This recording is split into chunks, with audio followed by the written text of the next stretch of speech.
ونصلي ونسلم على سيدنا ومولانا محمد رسول النبي الأمين المكين الحنين الكريم الرؤوف الرحيم أما بعد۔ اب یہ جو احادیث ہیں اور ان کے جو مختلف اجزاء امام بخاری یہاں لاتے ہیں، اس سے ایک بات اسٹیبلش ہو گئی کہ ان کے ہاں علم کی فضیلت کیا ہے، اور پھر اس چیز کی تائید قرآن مجید سے بھی ایک ملتی ہے۔ یہ بھی امام بخاری کے ذہن میں ہوگا کہ قرآن مجید سورہ فاطر کی آیت نمبر 32 میں اللہ رب العزت نے علم کے ساتھ وراثت کو جوڑا ہے۔ یہاں جو فرمایا نا آقا علیہ السلام نے، اور امام بخاری نے یہ مضمون لیا کہ علماء انبیاء کے وارث ہوتے ہیں، قرآن مجید میں فرمایا گیا ثم اورثنا الکتاب الذین اصطفینا من عبادنا، پھر جو کتاب ہم نے دی تھی جس میں علم تھا، ہم نے اس علم کتاب کا وارث بنایا بعد میں ان لوگوں کو جن کو ہم نے اس نعمت کے لیے چن لیا تھا۔ کتاب کو علم کے ساتھ تعبیر فرمایا، اور فرمایا اس علم کتاب کا وارث بنایا، ہم نے اس کی وراثت دی ان لوگوں کو جو چنیدہ لوگ تھے، برگزیدہ تھے، جن کو ہم نے منتخب کر لیا، استفینا۔ اب قرآن مجید کی یہ آیت بھی اس تصور کی کہ علماء صالحین، علماء کاملین، علماء عاملین، وہ انبیاء کی وراثت علم کے امین ہوتے ہیں، اس کا پورا مضمون۔ اب یہ جو مضمون ہے یہ آقا علیہ السلام کی بہت سی احادیث اس کے اوپر دلالت کرتی، اس علم کی فضیلت پر، علم کی فضیلت، اور یہ فضیلت اتنی بڑی ہے کہ اللہ پاک نے درجوں فضیلت دی ہے ان لوگوں کو جو ایمان کے ساتھ عمل علم نافع کے حامل۔ اب اس میں چند احادیث میں اور آپ کو کوٹ کر دیتا ہوں جو احیاء علوم الدین میں امام غزالی بھی لائے ہیں۔ امام غزالی نے احیاء علوم الدین کے اس باب میں جو الباب الاول ہے فضیلت العلم پر،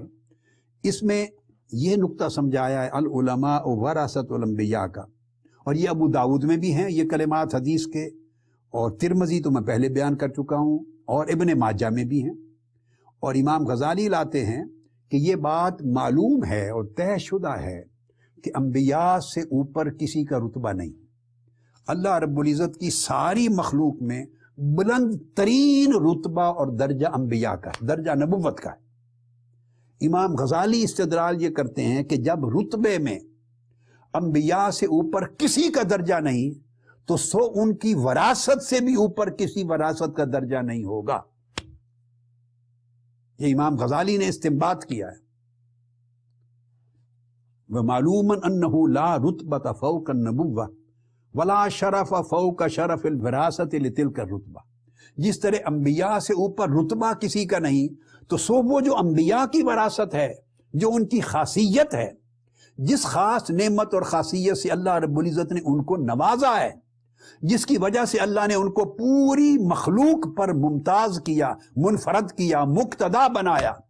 اور ان کو لوگوں کی ہدایت کا راستہ ذریعہ بنایا، اور لوگوں کو ان کی اقتداء کرنے، اتباع کرنے کا حکم فرمایا، اور وہ علم دے کر اللہ نے بھیجا، وہ ان کی وراثت ہے۔ تو جب انبیاء سے اوپر مخلوق میں کوئی رتبہ نہیں ہے تو ان کی وراثت سے بہتر وراثت بھی کائنات میں کوئی نہیں ہو سکتی۔ امام غزالی نے اس بڑے خوبصورت انداز کے ساتھ اس کی حکمت سمجھا دی۔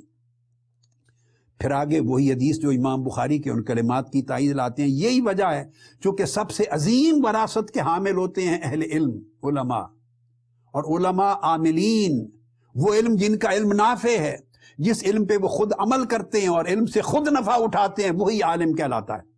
اور جو شخص علم حاصل کرتا ہے مگر اپنا علم زندگی میں نافذ نہیں کرتا، اس علم سے خود نفع نہیں اٹھاتا، اس علم پہ خود عمل نہیں کرتا، اس علم سے خود اپنی زندگی کو روشن نہیں کرتا، وہ علم اس کی اپنی ذات کے لیے ہدایت کا باعث نہیں بنتا، اس کو صالحیت اور تقوی نہیں دیتا، تو اس کو عالم کا ٹائٹل نہیں دیا جاتا، وہ طالب دنیا ہے، بھلے عنوان علم کا رہے۔ اس لیے مچھلیاں تک بھی اور زمین و آسمان کی ہر مخلوق ان کی بخشش کے لیے اللہ کے حضور دعا کرتے ہیں۔ اب امام غزالی نے اسی کو ایک اور حدیث کے ذریعے بیان کیا ہے، یہی حدیث جو امام بخاری لائے ہیں، امام مسلم، ترمذی، اور وہ امام ابن عبد البر نے جامع بیان العلم میں بھی بیان کی ہے، اور امام قضائی نے مسند میں بھی۔ امام غزالی روایت کرتے ہیں آقا علیہ السلام سے، العالم امین اللہ سبحانہ فی الارض۔ وہاں تھا کہ علماء انبیاء کے وارث ہیں، یہاں فرمایا آقا علیہ السلام نے کہ علماء صالحین، علماء عاملین اللہ کے امین اور وارث ہیں، یعنی اللہ کے بھیجے ہوئے علم کے وارث ہیں۔ تو امین ہے اللہ کے، زمین کے اوپر اللہ کے امین ہے، اللہ ان کو اپنی امانت علم دیتا ہے۔ یہ درجہ وہ بیان کیا، اور پھر اس کے ساتھ یہ امام غزالی پھر یہ اور حدیث لائے ہیں، فرماتے ہیں فضل العالم علی العابد کفضلی علی ادنی رجل من اصحابی۔ آقا علیہ الصلوۃ والسلام نے فرمایا صحابہ کرام کو کہ تم میں سے جو چھوٹا سے چھوٹا درجہ رکھنے والا بھی صحابی ہے نا، جس نے ایمان پڑا اور ایک دن ہوا ہے اس کا صحبت میں، رتبے میں جو سب سے کم ہے، جو میرے درجے اور اس کے درجے میں فرق ہے، فرمایا یہ فرق عالم اور عابد کے درجے میں ہے، جس کے پاس علم نافع ہے اور جو علم سے معروم ہے مگر فقط عبادت گزار ہے، عالم نہیں عبادت گزار ہے۔ صاحب علم نافع کا درجہ اتنا بلند ہے جتنا میرا تم پر بلند ہے۔ اس طرح کی تمام حدیث امام غزالی بیان کرتے ہیں، اور امام غزالی یہ بھی بیان کرتے ہیں کہ یہی وجہ ہے کہ آقا علیہ السلام نے فرمایا قیامت کے دن 3 طبقات شفاعت کریں گے، یشفع یوم القیامت ثلاثۃ الانبیاء ثم العلماء ثم الشہداء۔ سب سے پہلے انبیاء شفاعت کریں گے، پھر علماء شفاعت کریں گے گنہگاروں کی، پھر شہداء شفاعت کریں گے۔ اور فرماتے ہیں، دیکھیے امام غزالی فرماتے ہیں کس طرح شہداء سے بھی بڑھ کر علماء کا جو رتبہ ہے اللہ پاک نے انبیاء کے ساتھ ملایا ہے، ان کو درمیان میں رکھا ہے، انبیاء کی شفاعت، پھر علماء کی، اور پھر شہداء کی باری آئے گی۔ اور ایک حدیث امام غزالی لائے ہیں، فضل المؤمن العالم علی المؤمن العابد 70 درجہ، وہ امام ابو یعلا کی مسند سے لائے ہیں، فرماتے ہیں کہ عالم مومن کی فضیلت عابد مومن پر 70 درجے زیادہ ہے، 70 درجے۔ اس کے اوپر سن لیں، آقا علیہ الصلوۃ والسلام کے ارشادات گرامی ہیں۔ آقا علیہ الصلوۃ والسلام نے ارشاد فرمایا، اذا اراد اللہ بعبد خیرا، اللہ تعالیٰ جس سے خیر کا ارادہ کرتا ہے اس کو علم اور تفقہ سے، فقہ سے نوازتا ہے۔ جعل فیہ 3 خصال، جس کے ساتھ اللہ خیر کا ارادہ کر لے، بھلائی کا ارادہ کر لے، اللہ پاک جس پہ راضی ہو جائے، جس پہ کرم کرنا چاہے، تو فقہہ فی الدین، اس کو دین میں تفقہ، گہرا پختہ علم اور معرفت عطا کر دیتا ہے دین کی۔ فقہہ فی الدین، اللہ پاک دین میں تفقہ دے دیتا ہے۔ وہ علم معلومات کا ذخیرہ نہیں ہوتا، کتابوں کا، معلومات کا، حافظے کا انبار نہیں ہوتا، نہ، فقہہ گہری معرفت دین میں دے دیتا ہے، اور اس علم میں تمکن دے دیتا ہے، تفقہ کا نام دیا، اس علم میں گہرائی اور گہرائی عطا کر دیتا ہے۔ وَزَہَدَهُ فِي الدُّنْيَا، مگر وہ علم کارآمد اور نافع اور فضیلت کا باعث تب ہے کہ ساتھ ہی اس کو دنیا سے بے رغبتی، اس کے دل کو زہد عن الدنیا عطا کر دیتا ہے، کہ علم کو دنیا کے لیے استعمال نہیں کرتا، اغراض دنیا کے لیے علم کو ذریعہ نہیں بناتا، دنیاوی مقاصد اور مطامع اس علم کا مقصود نہیں ہوتے، علم خالصتاً لوجہ اللہ ہوتا ہے، اللہ کی رضا کے لیے اور آخرت کے لیے کر دیتا ہے اس کا علم۔ وَبَصَّرَهُ عُیُوبَهُ، اور اس کے اپنے پردے اٹھا کر اسے اپنے عیبوں سے آگاہ کر دیتا ہے، تاکہ لوگوں کی عیب جوئی کرنے سے رک جائے۔ یعنی اللہ پاک جس کے ساتھ علم کی خیرات جس کو دینا چاہتا ہے اور اس کو روشن کرنا چاہتا ہے اپنے نور سے، اس کے اندر 3 خصلتیں پیدا کرتا ہے، وہ تینوں خصلتیں جڑی ہوئی ہیں، یہ اکٹھی ہوں گی تو وہ شخص عالم ہے۔ ایک یہ کہ دین کے علم میں اور معرفت میں گہرائی اور پختگی، دوسرا دنیا سے بے رغبتی، تاکہ دین کا علم دنیا کے لیے استعمال نہ ہو، تیسرا اپنے عیب اس پر آشکار کر دیتا ہے تاکہ لوگوں کے عیب نہ ڈھونڈے، اور لوگوں کے عیب بیان نہ کرے اور لوگوں پر تانا زنی نہ کرے اور لوگوں کے پردے نہ اٹھائے، لوگوں پہ تنقید نہ کرے، اپنے عیب ہی دیکھے اور انہی کی اصلاح میں مصروف رہے۔ یہ تین چیزیں اگر جڑیں، علم، زہد اور اپنے عیوب کی بصیرت، تو تب جا کے وہ شخص عالم ہے جس پر اللہ کا کرم اور اللہ کا فضل ہوا۔ یہ معنی ہے تفقہ کا۔ اب یہی ارشاد آگے چل کے امام بخاری کے کلمات میں لوں گا۔ اس وقت تو میں فضیلت علم پر کچھ چیزیں عرض کرنا چاہتا ہوں۔ فضیلت علم پر آقا علیہ الصلوۃ والسلام نے فرمایا، حدیث پاک میں ہے، آپ ایک روز باہر تشریف لائے، اور باہر تشریف لائے تو صحابہ کرام کے 2 مجلسیں تھیں مسجد نبوی میں۔ سنن ابن ماجہ میں حدیث ہے اور بھی باقی کتب حدیث میں حدیث ہے صحیح۔ 2 مجلسیں تھیں، مجلس یتفقہون، ایک مجلس تھی جس میں لوگ فقہ حاصل کر رہے تھے۔ اسی کو امام بخاری نے آگے اسی باب میں یہ بھی بیان کی، حدیث کا ٹکڑا لیا ہے۔ یہ حدیث کا جو ٹکڑا امام بخاری نے آگے لیا یہ صحیح بخاری میں ہے، اس پورے چیپٹر کا ایک حصہ۔ فرمایا من یرد اللہ بہ خیرا یفقہہ فی الدین، اللہ پاک جس بندے کے ساتھ خیر کا ارادہ فرما لے اسے دین میں تفقہ، گہری سمجھ، ڈیپ انڈرسٹینڈنگ، پختہ معرفت عطا کر دیتا ہے۔ کچی معلومات نہیں، کچی معلومات میں بندہ پھسلتا ہے، ڈوبتا ہے، لوگوں کو ڈباتا اور برباد کرتا ہے۔ گہرا علم اور گہری معرفت اور گہرا تمکن اس کو عطا کرتا ہے اللہ پاک،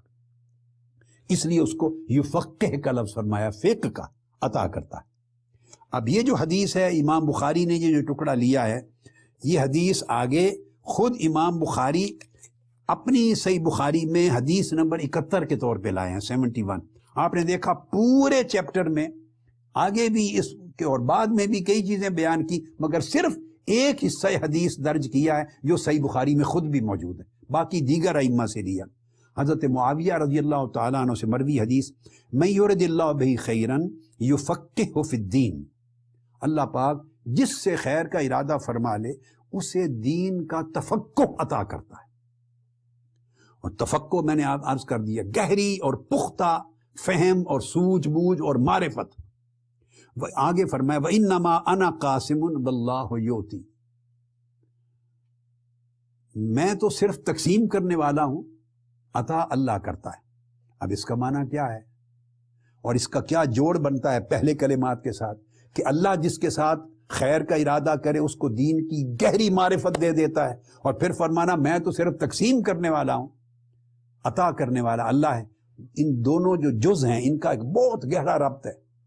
وہ یہ کہ دین کے فہم میں، بصیرت میں اور معرفت میں اور تفقہ میں سب صحابہ ایک جیسے نہیں تھے۔ دین کا فہم اور معرفت اور دین کا تفقہ اور دین کے علم کی گہرائی اور گہرائی میں سب ایک جیسے نہیں تھے۔ کچھ ایسے تھے جو صرف حدیث کو سنتے اور الفاظ ہی کو آگے روایت کر سکتے تھے، عربی بھی تھے، دیہاتوں کے لوگ بھی تھے،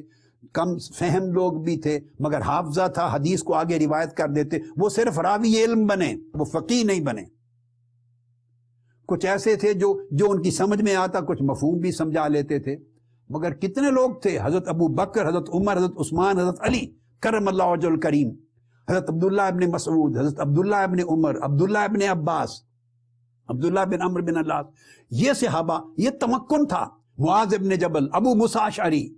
یعنی یہ وہ صحابہ تھے جن کو آقا علیہ السلام جج مقرر کرتے، معلم مقرر کرتے، قاضی مقرر فرماتے، مدرس مقرر کرتے اور فرماتے کہ علم اس سے سیکھو، علم اس سے سیکھو، قرآن کا علم میرے فلاں صحابی سے سیکھو، حدیث کا فلاں سے سیکھو، فقہ فلاں سے سیکھو۔ یہ جو مرتبہ ہے یہ متفاوت تھا،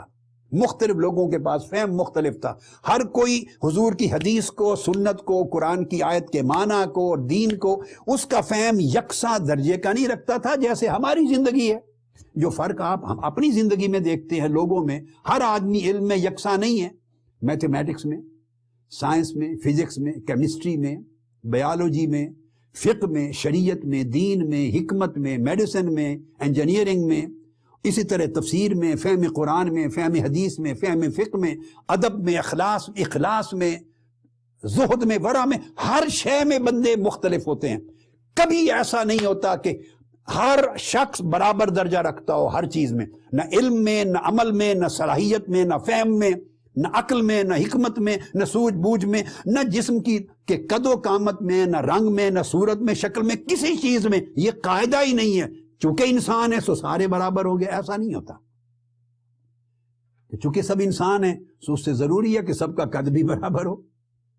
سارے انسان ہے ضروری ہے ساروں کا رنگ بھی ایک جیسا ہو، انسان ہے ضروری سب کی شکل و صورت بھی ایک جیسی ہو، ایسا نہیں ہوتا۔ سارے انسان ہیں سو سب کا قدر و مرتبہ بھی ایک جیسا ہو، ایسا نہیں۔ سارے انسان ہے سب کا علم بھی ایک جیسا ہو، ایسا نہیں۔ سارے انسان ہے سب کی عقل اور فہم اور بوجھ ایک جیسی ہو، ایسا نہیں ہے۔ اسی طرح سارے انسان ہیں سو سب کے پاس علم اور تفقہ اور گہرائی اور معرفت بھی ایک جیسا ہو، ایسی نہیں۔ جیسے یہ فرق ہے اسی طرح پھر علماء میں بھی فرق ہے۔ بھئی یہ بھی عالم ہے، سب نے داڑیاں رکھی ہوئی ہیں، سب نے ٹوپیاں پہنی ہوئی ہیں، سب کے امامے ہیں اور وضاقتہ عالمانہ ہے، سارے عالم نظر آتے ہیں، ساروں کا علم ہی ایک جیسا ہو، یہ تماشا ہے، یہ علم کی تضحیق ہو گئی ہے ہمارے معاشرے میں۔ ساروں کی شکل ایک جیسی ہے، سارے عالم کہلاتے ہیں، سب واعظ کہلاتے ہیں، امام مسجد ہے، خطیب ہے، سب ٹی وی پہ خطاب کر رہے ہیں، سوشل میڈیا پہ بیٹھ کے خطاب کر رہے ہیں، ساروں نے اپنے نام کے ساتھ علامہ، مولانا، استاد اور فلاں فلاں فلاں لگا لیا ہے اور لوگ اس کو سنتے ہیں سو سب کا علم ایک جیسا ہو، یہ نہیں ہے۔ دیکھنا یہ ہے کہ اللہ نے صلاحیت کس کو کتنی دی۔ فرمایا من یرد اللہ بہ خیرا، اللہ جس کے ساتھ ارادہ کرے جتنی خیر کا ارادہ کرے، کسی کے ساتھ بھئی ایک رتی برابر خیر کا ارادہ ہوا تو اس کو رتی برابر فہم دیا علم کا، کسی کے بعد اس سے زیادہ، کسی کے ساتھ اللہ نے اس سے زیادہ، کسی کے ساتھ سمندروں جتنا اللہ پاک نے ارادہ خیر کر لیا، اور کسی کے ساتھ اتنا ارادہ خیر کیا کہ زمین کے اوشن بھی پیچھے رہ گئے، اتنا خیر کیا۔ جیسے آپ کو یاد ہے کہا تھا بھی کسی کو نیکی کا 10 گنا ملتا ہے، کسی کو ایک نیکی کا 70 گنا ملتا ہے اجر، کسی کو 100 گنا ملتا ہے، کسی کو 700 گنا ملتا ہے، کسی کو 1,00,000 گنا ملتا ہے، کسی کو 2 لاکھ، کسی کو 10 لاکھ، حتیٰ کہ میں نے حدیث آپ کو سنائی تھی ایک نشست میں، کسی کو 20 لاکھ گنا ایک ہی نیکی کا اجر ملتا ہے۔ نیکی ایک ہے مگر اجر متفاوت ہیں، ان کی نیت کے مطابق، صدق کے مطابق، اخلاص کے مطابق، من کی کیفیت کے مطابق، اللہ کی طلب رضا کے مطابق، ہر بندے کی باطنی حالت جتنی مختلف ہے اتنے اس کے اجر کا، یہی اس کا مرتبہ ہے۔ انبیاء اور رسول ہیں، تلک الرسل فضلنا بعضهم علی بعض، جن کو رسول بنایا تو سب کو ایک جیسا نہیں بنایا، فرمایا یہ رسول ہیں سارے، رسالت میں ایک ہیں مگر درجہ بندی ہے، ہر ایک کا درجہ ایک جیسا نہیں، کسی کو اس سے بلند کیا، کسی کو اس سے بلند کیا، کسی کو اس سے بلند۔ ہر نبی کو مردہ زندہ کرنے کا معجزہ نہیں دیا، ہر ایک کو ہم کلامی کا معجزہ نہیں دیا، اور ساروں کو مختلف معجزات دیے، کسی کو عرش کے اوپر بلا کر لامکان پہ قاب قوسین پر ہم کلام نہیں ہوا۔ تو اللہ پاک ہر ایک پر جتنا ارادہ خیر چاہتا ہے اتنی خیر عطا کرتا ہے۔ تو یہ اصول علم اور فہم میں بھی ہے۔ سو اللہ پاک جس کو جتنا تفقع عطا کرے اس کے پاس اتنا ہے، اتنا ہی فہم ہے۔ اب یہاں پر ضروری ہو گیا آقا علیہ السلام کا فرمانا، جب یہ بات آ گئی کسی کے پاس کم کسی کے پاس زیادہ، اب جو معرفت علم کی سیدنا علی شیر خدا کے پاس ہے وہ دوسرے کسی عام صحابی کو نہیں ہو سکتی میسر۔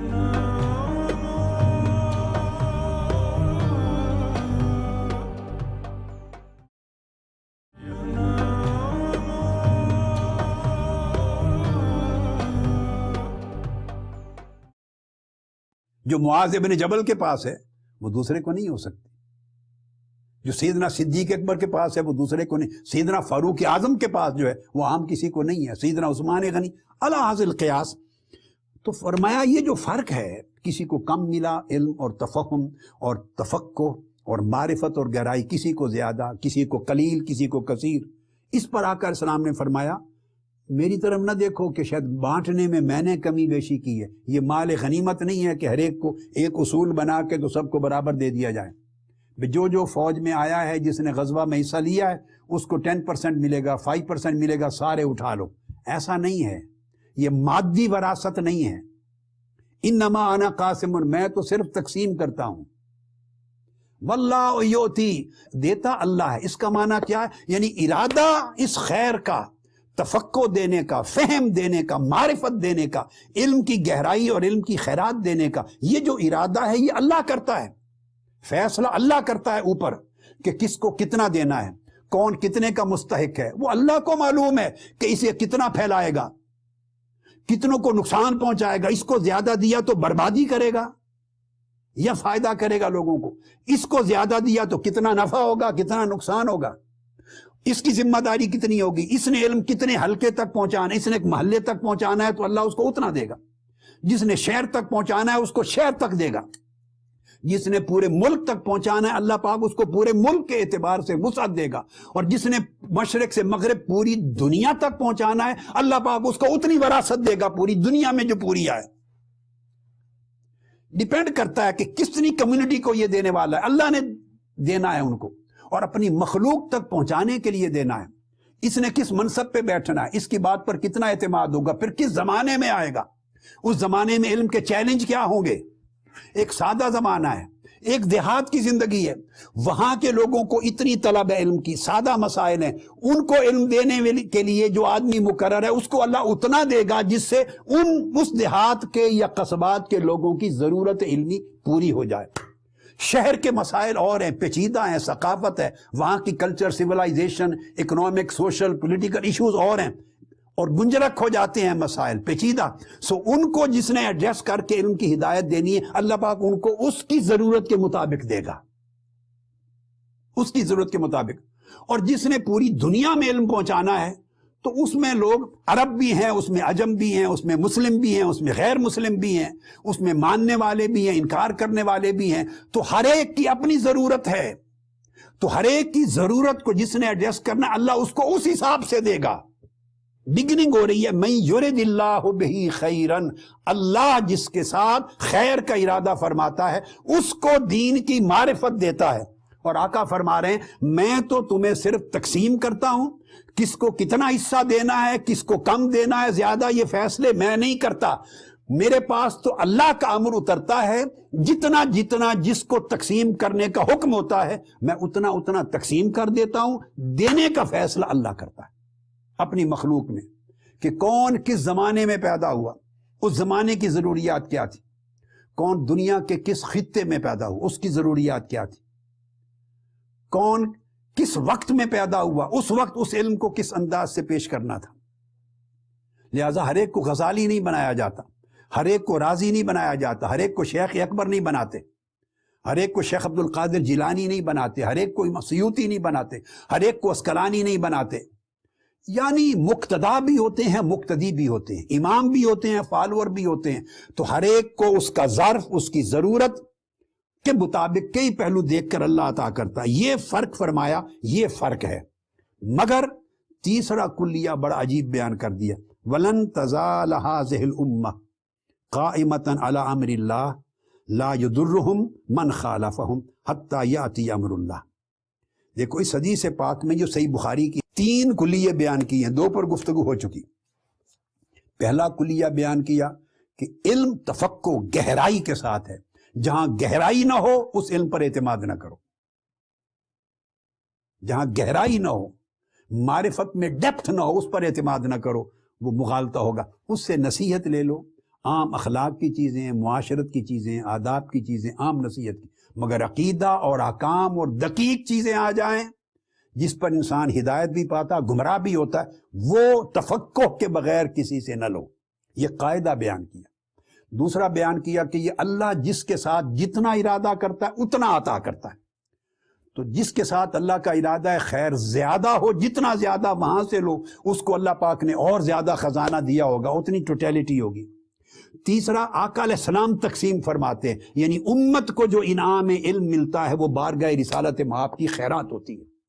تقسیم کنندہ حضور علیہ السلام کی ذات کو بنایا ہے، جس کا جتنا ربط اور تعلق آقا علیہ السلام کی بارگاہ میں محبت اور مطابقت کا ہوگا اس کی تقسیم کا دروازہ اتنا کھلا ہوگا، ایسا ہی نہ ہو کہ اس تقسیم کا دروازہ ہی بند ہو۔ اور چوتھا فرمایا مگر یہ کہ قیامت تک ایک طبقہ ایسا رہے گا میری امت میں اللہ کے امر پر قائم رہے گا، لوگ مخالفت کریں گے، یعنی اس علم کو دبانے کی کوشش کریں گے، چونکہ بات ساری علم اور تفقہ کی، نعمت علم کی ہو رہی ہے، اس کو دبانے کی کوشش کریں گے، اور یہ دنیا میں ہو رہا ہے۔ علم صحیح جہاں ہے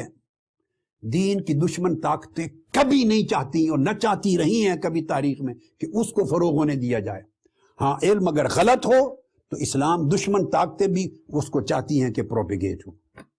کیونکہ اس غلط علم کے پھیلنے سے اسلام کے نام پر اسلام کا غلط امیج پھیلے گا. ان کا انٹرسٹ ہے، وہ کہتے ہیں، وہ پھر سپورٹ کرتے ہیں، وسائل بھی دیتے ہیں، کسی نہ کسی طریقے سے ہیلپ بھی کرتے ہیں. اگر علم غلط ہو،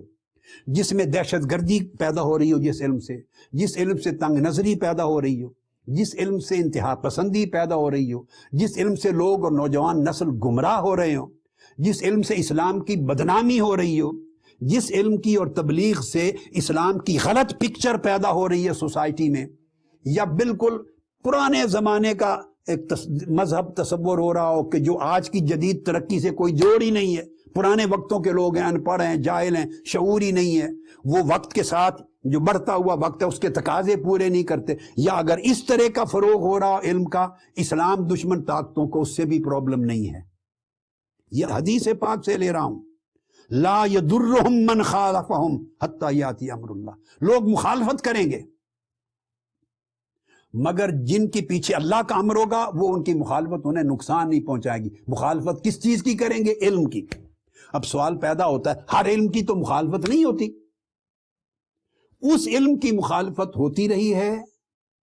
پہلے زمانوں سے بھی، اور وسطی قرون میں بھی، اور آج بھی. وہ طاقتیں جو اسلام کو سائنس اور وزڈم کے دین کے طور پہ نہیں چاہتی کہ متعارف ہو،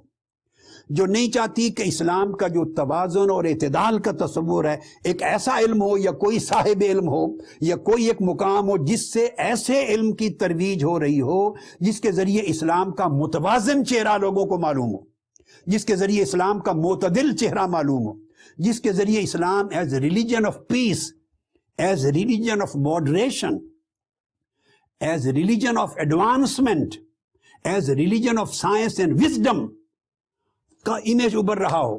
جس کے ذریعے اچھے اخلاق پیدا ہو رہے ہیں، لوگ متواضع بن رہے ہیں، علم کے شائق بن رہے ہیں، ان کے اندر توازن، اعتدال، اخلاق، انسانیت، انسانی قدریں، ہیومن ویلیوز ڈیولپ ہو رہی ہیں، جس علم کے ذریعے نفرت ختم ہو رہی ہے، محبت پیدا ہو رہی ہے. تو اسلام کی اصل چہرہ جس علم کی تبلیغ سے نظر آ رہا ہے، اسلام دشمن طاقتیں نہیں چاہتی کہ وہ علم کا چشمہ کھلا رہے. وہ اس چشمہ، ہر ایسے چشمہ علم کو بند کرنا چاہتی ہیں، اس علم کو قتل کرنا چاہتی ہیں جس علم سے اسلام کی خوبصورت شکل نظر آئے لوگوں کو، اور لوگ اس کی طرف لپک کے آئیں، اور نوجوان نسل خوشی سے اس کو قبول کریں، اور مسلمانوں کے کردار سنوریں، اگلی نسلوں کے اخلاق سنوریں، اچھے لوگ، لائق، قابل، سائنسدان، صالح، نیک، محبت کرنے والے، معتدل، متوازن طبیعتوں کے مسلمان پیدا ہوں. اسلام کو کہ دشمن قوتیں نہیں چاہتی کہ ایسا اسلام زمین پر زندہ رہے، ایسے اسلام کے تصور کو کوئی فروغ دے، ایسے اسلام کے امیج کو کوئی پروپیگیٹ کرے، اور ایسا امیج اسلام کا اگلی نسلوں تک پہنچے اور وہ اچھے مسلمان بنے. نہیں، وہ چاہتے ہیں کہ ہاں ایسی علم کی جگہیں کھلی رہیں، ایسے مرکز کھلے رہیں، ایسے لوگ پروموٹ ہوں جن کے ذریعے اسلام کا علم پھیلنے کا کام بھی رہے. یہ نہ کہیں کہ روک دیا گیا، کہیں نہیں اس کو تو نہیں روکا، اس کو تو نہیں روکا، یہ بھی پھیلا رہا ہے، یہ بھی دین کی تبلیغ کر رہا ہے، ہم تو دین کی تبلیغ نہیں روک رہے. یعنی یہ تہمت بھی نہ آئے، مگر ایسی تبلیغ ہو جس سے لوگ تنگ نظر بن رہے ہوں، جس سے لوگ انتہا پسند بن رہے ہوں، جس سے لوگ ایک دوسرے کے گلے کاٹنے کی طرف جا رہے ہوں. اور ایک طرف وہ اسلام ہے جو لوگوں کی زندگیوں کی حفاظت کرتا ہے، وہ اسلام سلم اور حلم دیتا ہے، سلامتی اور تحمل بردباری دیتا ہے. اور ایک تبلیغ اسلام کی ایسی ہے جو ظلم، جہالت، انتہا پسندی، تنگ نظری اور قتل و غارت کی طرف لے جاتا ہے، وہ خون بہاتا ہے. وہ بھی اسلام کا نام لے رہا ہے، یہ بھی اسلام کا نام لے رہا ہے. سو جس اسلام کی تبلیغ سے محبت اور اعتدال پھیلے گا، ماڈریشن، اس کو نہیں چاہتی اسلام دشمن طاقتیں، کہیں بھی دنیا میں نہیں چاہتی کہ وہ پھیلے، اس کو روکتی ہیں. یہ ہے مخالفت کا سبب جو آقا علیہ السلام نے فرمایا. یہ حدیث صحیح بخاری کی اور صحیح مسلم میں بھی ہے، یہ حدیث نمبر 1037 متفق علیہ حدیث ہے. تو وہ ایسی علم کی دشمن ہے، ایسے علم کو روکنے کی ہر ممکن کوشش کریں گی، اس پر دباؤ ڈالیں گی، اس کو ایلیمینیٹ کریں گی، اور ایسے علم کے حاملان کا راستہ روکیں گی جس سے نسلیں سنور رہی ہیں. اور اسلام کا چہرہ خوبصورت جو تاجدار کائنات نے رحمت للعالمین کا چہرہ جو دیا تھا، سلامتی کا جو چہرہ دیا تھا، امن کا جو چہرہ دیا تھا وہ اگر پروپیگیٹ ہو جس علم سے اور اس میں پھر تمکن اور گہرائی بھی ہو, لوگ اٹریکٹ ہوں, سو اس کی خلاف کریں گے, چھپ کر لوگوں کو لگا دیں گے اور افراد کو آگے کر دیں گے روکنے کے لیے, مخالفت کرنے کے لیے, ان کی کریکٹر اسیسینیشن کے لیے, کردار کشی کے لیے, لوگوں کو ان سے متنفر کرنے کے لیے, ہر طریقے سے جان لینے کے لیے, ان کو دبانے کے لیے ہزار ہاں طریقے ہیں جس کی ہمیں خبر ہی نہیں ہو سکتی. اور لیئر در لیئر, لیئرز کے پیچھے دشمن, لیئر کے پیچھے دشمن, پھر پردوں کے پیچھے دشمن, پیچھے جا کے اصل قوتیں کھڑی ہوتی, آگے اوروں کو استعمال کیا جا رہا ہے. اور وہ لوگ جن کے ذریعے اسلام معاذ اللہ ایک بدنما کردار پیدا ہو رہے ہیں مگر نام اسلام کا یوز ہو رہا ہے, اس سے اسلام بدنام ہوتا, ان کو پروپیگیٹ کریں گے, ان کو وسائل بھی دیں گے, ان کو سپورٹ بھی کریں گے, ان کو انڈائریکٹلی سپورٹ بھی کریں گے مختلف ناموں سے, اور ان سے اپنا کام لیں گے چونکہ اس سے اسلام بدنام ہو رہا ہے اور امت مسلمہ کی اگلی جنریشنز بدنام ہو رہی ہیں چونکہ وہاں تفقہ نہیں ہے, لہذا اس کو سپورٹ ہوگی. جہاں تفقہ ہوگی, صحیح تفقہ, علم نافع اور علم متوازن, وہاں لا یضرہم من خالفہم, تو فرمایا گھبرانا نہیں, ایسی مخالفت اس علم کی جو حق پر قائم ہے ہمیشہ رہے گی, حتیٰ یاتی امر اللہ, قیامت کے دن تک رہے گی, ہر زمانے میں رہے گی. گھبرانا نہیں, اللہ کی مدد ہوگی. تو علم کی پہچان ایک تو صحیح کریں اور امتیاز کریں, اور ہر شخص کی ذمہ داری ہے جو دین کا طالب علم اور دین کا مبلغ اور دین کا خادم ہے کہ وہ دین کو اور اسلام کو اپنے صحیح علم اور معرفت کے ساتھ حاصل کرے اور صحیح اس کی خصوصیتوں کے ساتھ دنیا تک پہنچائے. آج کی گفتگو یہیں ختم کرتے ہیں. یہ مضمون ابھی ہے امپورٹنٹ, بہت سے پہلو ہیں, انشاءاللہ تعالی اگلی نشست میں اس مضمون کو آگے لے کے چلیں گے اور مکمل کریں گے. والسلام علیکم ورحمۃ اللہ وبرکاتہ.